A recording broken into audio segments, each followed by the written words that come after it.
Good morning, everybody. This is Community First Harper. I have to say good morning to all my people out there. Good morning, my brothers and sisters. Peace be unto you. Good morning. I've been doing assessments and looking around, so I digress to progress, and I think we all should do that, but not take up too much time doing it because we got a lot of work to do. And I have to say, it scares me. And then again, I'm bold, but it scares me of the things that I've seen, the things that I notice. We as Black Americans first, are trying to organize our own situation in terms of our dignity and where we sit in this diaspora and how we can move collectively. And it seems like it's been a struggle doing it. It has really been a hard struggle because we have all these different ideologies, and a lot of them are your moral compass in how you found your blackness and how you've been situated under this conspiracy, and even in the global sense of being black in terms of Africans and all over. We have been under conspiracy as black people. So it is very interesting, and it can become divisive even among us because it's like, because we're all black does not necessarily mean that we have the same culture. Imperatively, but we do have the same culture as a overall, but we don't have the same anchor necessarily. We come from we have a lot in common. We suffered a lot of ways, but we are different in terms of tribalism, even especially in the global sense. In the African continent, the Africans are in tribalism, and they've been colonizing a lot of their lands and stuff. So I would like to learn the culture and be part of the culture, but I don't want to live in a place where I really don't have any success and I got to pay for my citizenship and things like that, or I look into something that really hasn't been a success for their own people. And I'm here and I'm a Black American. I'm native as a ADOS, basically, because ADOS is the thing. And I appreciate that movement. I've been pushing it myself and talking about it myself. So I had to bring that up. I started to bring it up when I first opened this soundbite. But ADOS is a very powerful thing. Because of the acronym, a lot of people are feeling this way and that way about it. It gained traction, and then it lost traction, then it's gaining traction. So we understand that there's some confusion among us on how we should how we should move in terms of being black, of what happened to us. It's a lot of conspiracy. We got divided, and those that are here, we that are here as ADOS people, we that are here that are Black Americans are anchored in this system. We are American people who have our due diligence here, and that we have not even really rectified being here in terms of laws and stuff. We have justice claims here in the United States. Us Native people here that our ancestors served as slaves and did due diligence in their blood sacrifice, and we have not been compensated in terms of how America exists like other groups. So that's pretty interesting also. And then we got Pan-Africanism, where some of them are on board with that agenda and then some are not. And some speak very ill because of who's the thought leaders or what's being said. And I think we just need to get over trivial things and really put those differences aside and really understand how unity moves and how a group can actually move. That's something that we have not really conquered. And I was thinking earlier that you had Marcus Garvey, Malcolm X, Dr. King, and all these people existing, and they were like they were the leaders of Black prestige and civil right fighters, freedom fighters, and how in terms of laws and movements and stuff like that. And Malcolm X, I really like him because you couldn't just ask him a question and expect him to be receptive to it, even if you're a news anchor. It wasn't like he would respond in a way where I know you're a news anchor, so I'm going to give you respect. If you was a white man, different race, and you was a news anchor, and you asked Malcolm X a question like, you say to Malcolm X, slavery was abolished. I mean, Malcolm X had the momentum and the integrity to say, or to ask that person a question when the news anchor say slavery was abolished, and this is a metaphor, and he would ask them, in what sense, Mr. Wright, was slavery abolished? And the guy would say something about it, and Malcolm X would probably say something like, slavery was a people that was not free and had to do free labor and be with brutalization. That's what slavery was. And then the other person would say, well, they're free now. And he would say, in what sense have slaves been set free? When a person is in slavery, they don't have land, they don't have houses, they have to live off whatever they're subjected to and do what they're told. And my people have not have any land, any houses. They don't have their acre, they don't have their mule, they don't have their rights protected. They're still working for the white man for such and such kind of money. And it's offensive for you, Mr. Wright, as a white man, to look at me and tell me that my people are free from slavery, but yet still in bondage economically. That's what Malcolm X was saying. So we, so to speak, we have that, but we kind of lost it. And Dr. King, see, we all that boldness that we had in terms of people in leadership positions, we bought into a lot of ideologies now. Martin Luther King and stuff, those people, they were very bold. I mean, if, you know, Dr. King had the voice of ringing through mountains and hills and talking about, you know, strengthening. I mean, you can feel the vibration of this man's rhetoric and speech. I mean, other nationalities, other nations, and other groups had to revere the power under that type of prestige and integrity. And Marcus Garvey.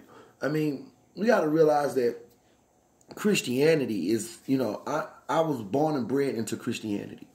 And Christianity is like, basically, we were told to be meek and humble. And the Bible speaks of this. But the Bible also speaks of wars that they fought, you know. And David and Goliath, and even God himself said, do not force me to wrath. And David and Goliath, David was not meek.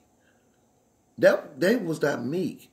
And if you look at it, they tell us to be meek and humble. We will inherit the earth. But the white man was a meek. They colonized, they forced people into slavery. The Europeans, the slave traders, that's not being meek. And they reign power right now and own all the things. And they are a power source. They have power sector. They have generational wealth. So, and so we bought into the theory of being meek and humble, you know, which I guess could be a good moral compass about yourself. But does that really exist in terms of you growing and developing as it pertains to a group?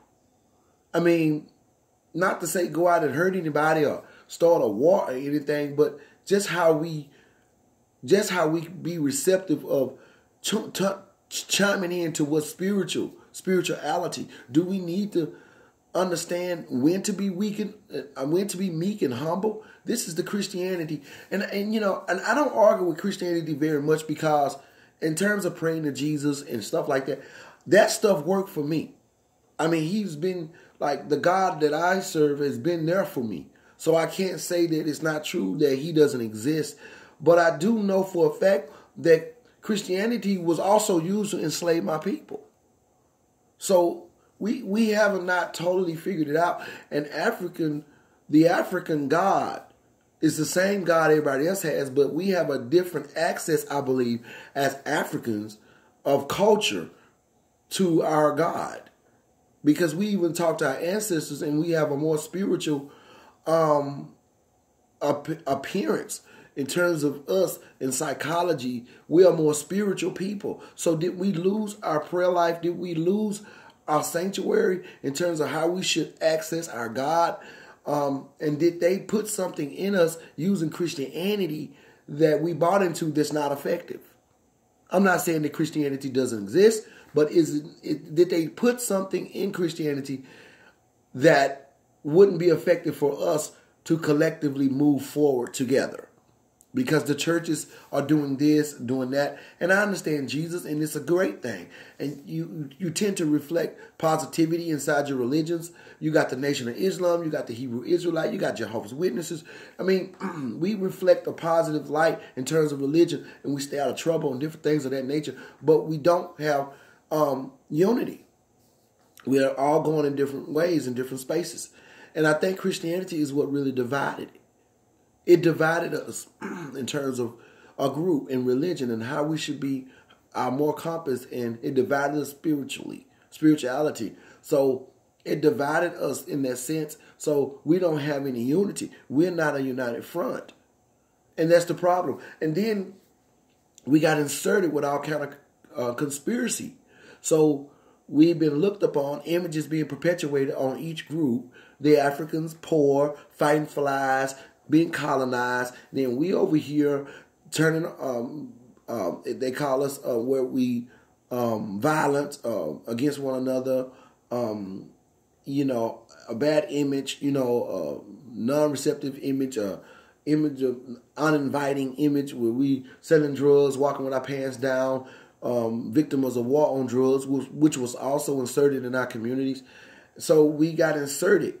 I mean, coming from the debris of chattel slavery right here, even in the United States, where we built the first world nation, we still suffer. And then on top of that, the Africans that come here that are able to access this type of wealth that we built in the United States government, they don't choose to reckon with us on no level. And it scares them, and I'm sure it does for them to look, and then they call us a kata, which is a wild animal, because black people are in disarray in their community. So the reflection they get, they want to go ahead and further oppress us because they get here and they don't want to be a people of a dying breed. So they jump on the side with the most power on. And that's not right. And I'm not making excuses for this, but I had to really reflect and really look at it. And then,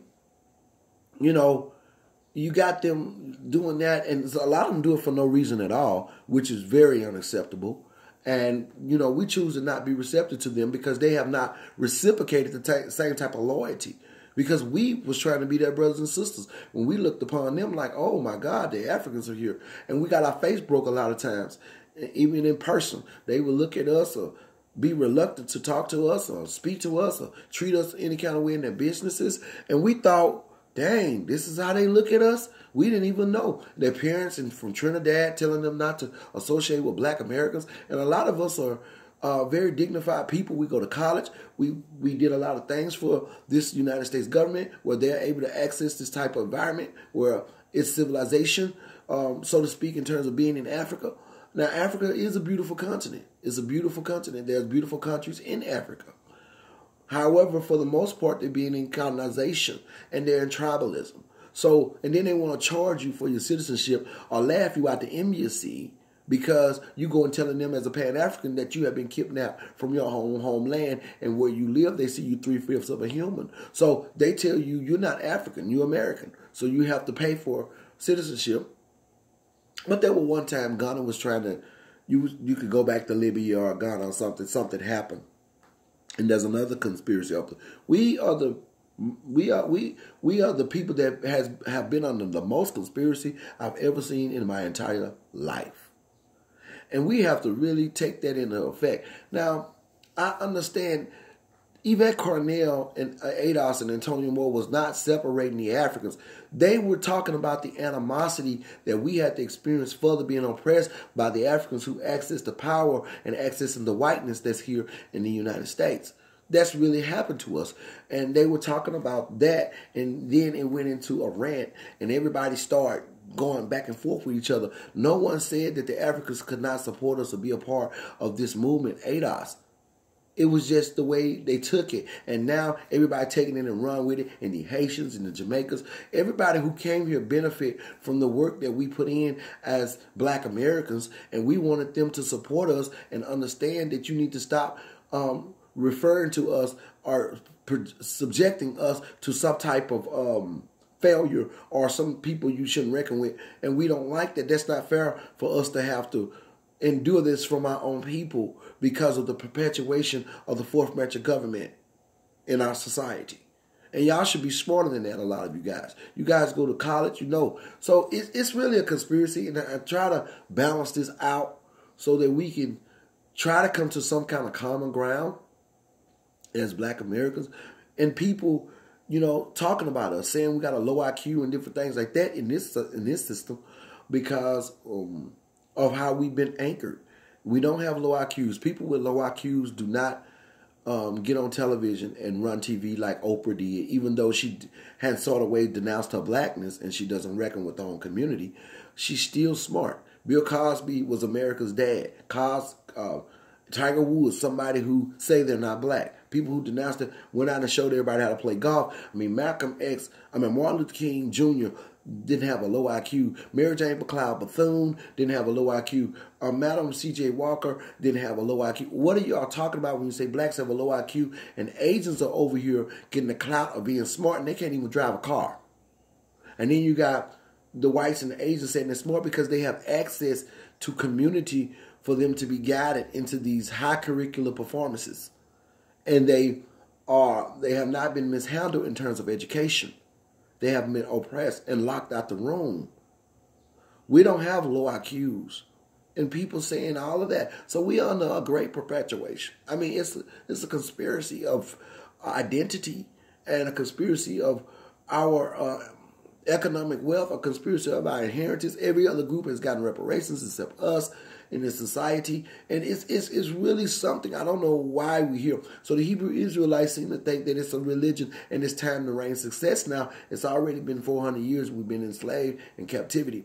We were under spiritual slavery also. Willie Lynch was a slave psychologist. Psychologist is a spiritual doctor. A lot of people don't know that. So spirituality plays a big part in this. That's why I was talking about Christianity.